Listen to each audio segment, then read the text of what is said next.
sobre o projeto desenvolvido da URA. O que é a URA? O que faz? O que serve? Alguém tem ideia do que é a URA? Tem ideia? Então, a URA, basicamente, o significado dela é unidade de resposta audível. Ela vocaliza a chamada recebida de um cliente, de uma pessoa, e transmite de uma forma que a máquina entenda. Ela chama um request, faz uma chamada que retorna para ela funções. Então, quando você liga no 0800, quando você liga no telemarketing, em algum desses lugares, geralmente cai primeiro na URA, que ele vai tentar fazer de tudo para você não cair no call center, ele vai tentar resolver seu problema, ele vai tentar arrumar a solução para não chegar a você conversar com uma pessoa lá dentro, para tentar agilizar a sua solução. Essa stack que a gente está mexendo hoje, ela recebe em média de 3 milhões e meio a 4 milhões de ligações por mês. Então é um volume bem alto, tem que ser bem resiliente e tem que ter uma boa gestão disso. Vamos falar um pouco da arquitetura, de como era e como é hoje. A estrutura antiga, que era bem engessada, para fazer uma modificação, para fazer qualquer tipo de alteração, era precisado gerar um documento, abrir uma GMUD, aprovação de várias pessoas, de gerentes, coordenadores, ter um horário específico para executar essa tarefa de atualização, de fix, de deploy. O deploy era feito manualmente, demorava cerca de 40 minutos para ser executado. Depois desses 40 minutos só de deploy, levava a madrugada toda para fazer testes, validações. Se caso tinha algum problema, eles faziam o rollback na hora e levava mais uma semana ou duas para fazer essa correção e a segunda tentativa de subir essa atualização. A geração do WAR era feito manualmente, então os desenvolvedores desenvolviam, geravam esse pacote WAR e enviavam para um outro setor, que esse setor era responsável para fazer essa subida em um horário específico da noite, de menos acessos, menos ligações. A estrutura atual dispensa documento de GMUD, dispensa aprovações, tem testes automatizados, o deploy demora em média de 10 a 15 minutos. Os devs podem desenvolver sem problema e já commitar direto, feitos os testes automáticos, podem subir para produção conforme autorização ou eles, fechando o sprint, já podem subir para produção. O deploy é feito sem downtime, então não precisa, pode ser feito a qualquer hora do dia, com fluxo grande de ligações ou não, que ele não tem downtime. Mais para frente eu vou explicar o motivo.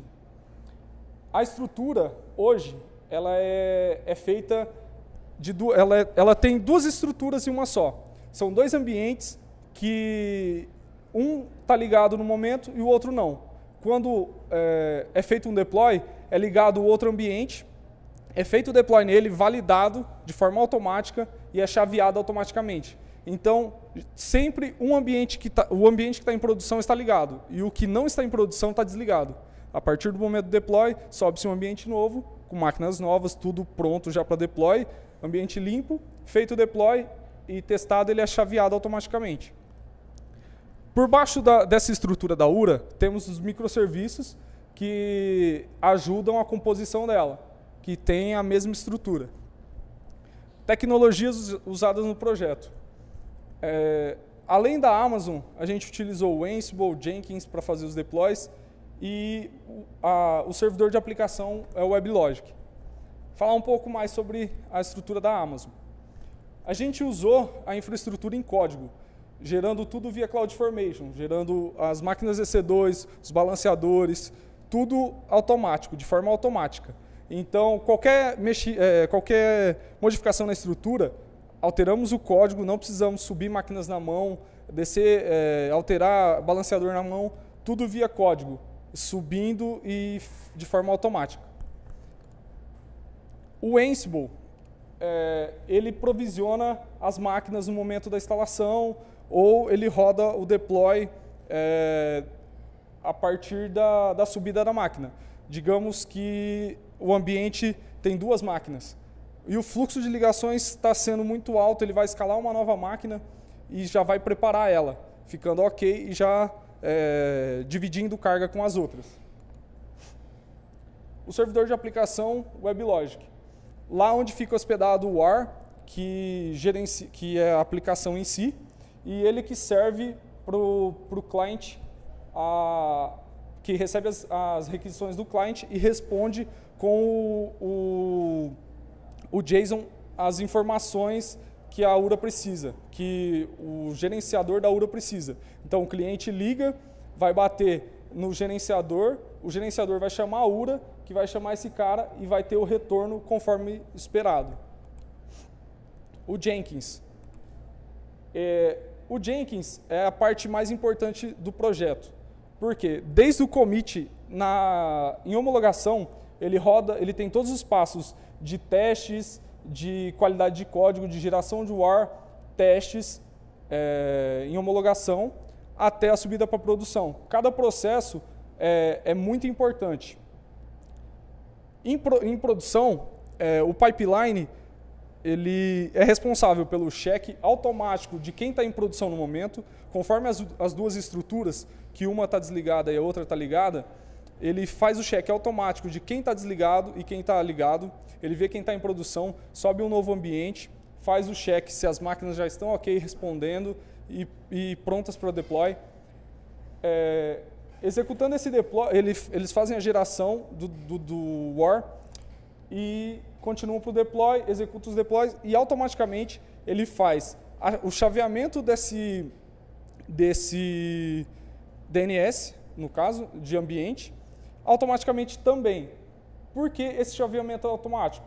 A estrutura que a gente tem hoje, ela precisa ser chaveada da maneira mais rápida possível, não pode ter delay. Então o chaveamento é instantâneo. A partir do momento que o ambiente está ok, está pronto para ir para a produção, o chaveamento tem que ser instantâneo para não ter o downtime. A partir desse momento que chaveou o ambiente, temos um tempo como um teste ou garantia de produção. Garantido isso, os servidores são automaticamente desligados, os antigos, e fica em produção só o ambiente novo. Caso dê problema, subiu para produção, ainda está com problema, com apenas um comando em outro pipeline, sobe o ambiente antigo e já está funcional novamente. Aqui um exemplo do código do pipeline, onde ele checa a build anterior e cria um novo ambiente.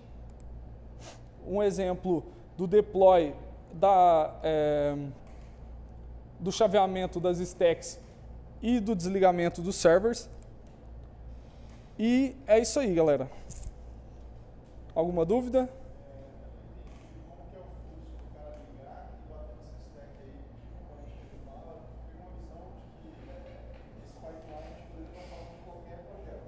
Acho que isso é legal ver o que é de fato diferente nessa stack nova para fazer com que ela seja mais interessante e flexível que a stack anterior. Seria legal ver o que agora é mais flexível, o que dá para fazer mais automatizado e ver o que acontece da hora que o cara liga até a hora que alguém atende. Deixa eu voltar aqui. Na estrutura antiga, a gente tem VMs que ficam internamente e a gente tem esse cara aqui, que ele é um, se eu não me engano, é Voice Navigator. Ele recebe a ligação do usuário, ele identifica a chamada e chama os servidores. No caso da estrutura antiga, tinham 4 servidores que ficavam esperando essas chamadas e respondendo. Só que tem o problema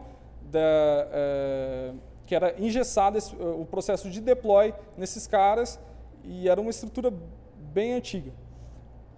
O que foi solicitado para a gente? A automatização desses caras, a melhoria desse ambiente. E aí a gente fez essa estrutura que tem um DNS único respondendo para os 2 ambientes, caso os 2 estiverem ligados, e o ambiente escalável. Então, da forma que estava, o ambiente era fixo. Para subir uma máquina nova, rolava todo o problema, toda a autorização, todo um processo de gerência. E hoje não. Se o ambiente precisar ser escalado, sobe, desce.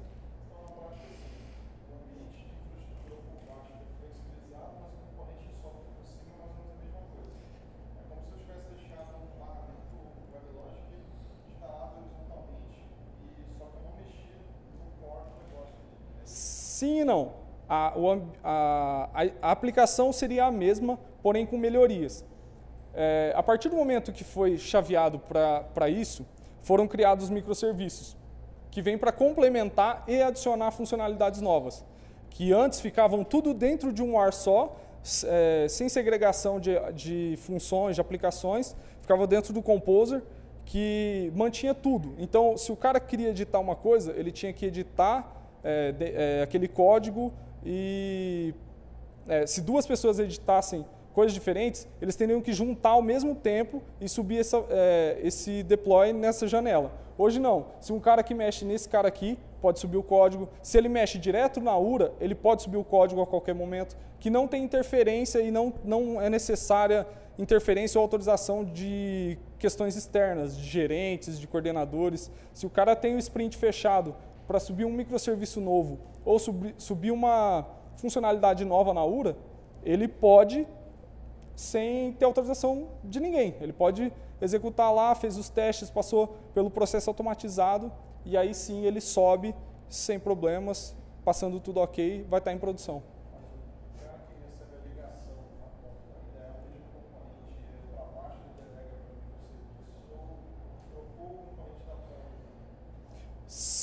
Ele foi refeito, o componente. Ele foi reestruturado, segregado, cada função tem sua estrutura. É que eu não tenho o desenho dessa arquitetura, mas ele foi totalmente refeito, segregado, de forma que dois devs possam mexer em coisas diferentes e subir em tempos diferentes, o que antes não era possível.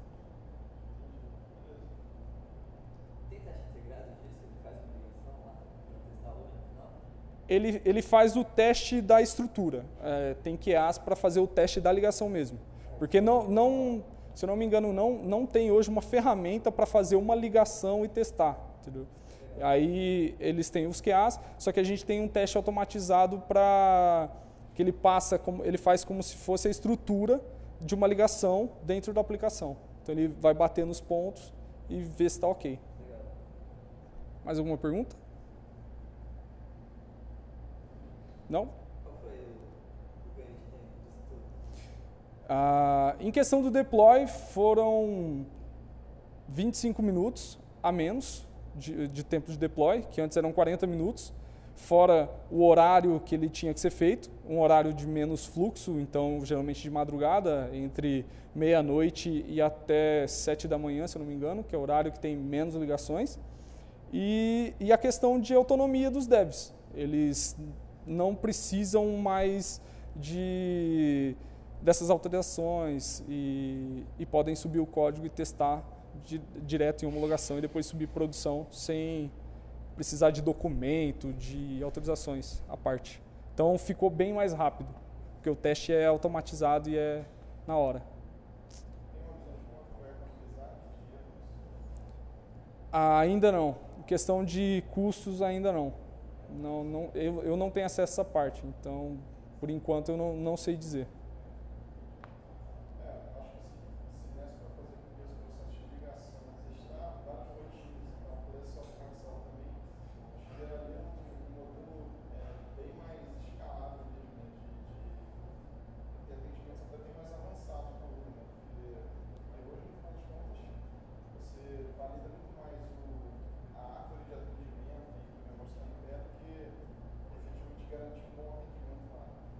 Sim.